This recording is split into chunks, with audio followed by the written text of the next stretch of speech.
The FBI is now involved in the investigation into the deadly shooting in Florence County that left one officer dead. The Richland County Sheriff's Department from Columbia is handling the investigation. This afternoon, the sheriff did give us an update. Georgia Ree Godfrey was there. And Gigi, what new information are we learning? Hey, Angela. Well, Sheriff Leon Lott with the Richland County Sheriff's Department held another quick press conference this afternoon to give us an update. Like you said, yesterday, the suspected shooter, 74-year-old Fred Hopkins, had not been formally charged. But today, Hopkins and his adopted son are both facing charges.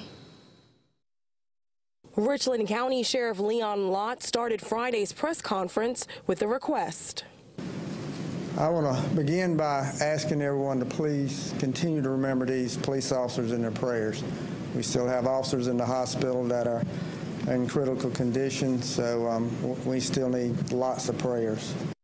The Richland County Sheriff's Department is leading the investigation into a deadly ambush on more than a half a dozen officers. They were ambushed once they got to the residence, and they were shot. The sheriff says 3 Florence County deputies arranged an interview with 27-year-old Seth Hopkins, the adopted son of the suspected shooter, 74-year-old Fred Hopkins. They did not have an arrest warrant. They were going there to interview him. They also had a search warrant, but they had communicated with him to meet him there to interview him. Once the first 3 officers, Florence County officers, arrived on the scene, they were ambushed and they were shot.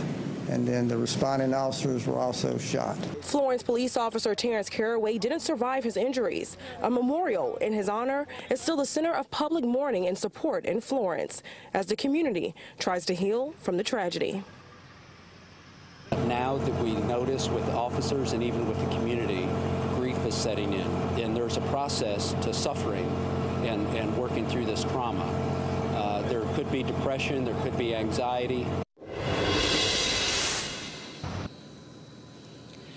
Fred Hopkins is facing 7 charges in total, 1 for the murder of Officer Terrence Caraway and 6 additional charges for attempted murder for the other officers that were injured. Now, Hopkins was denied bond here at the Florence County Law Enforcement Complex just before 4 p.m. We are now waiting on the bond hearing for that adopted son, Seth Hopkins. In Florence, Georgia Ree Godfrey, CBS 17 News.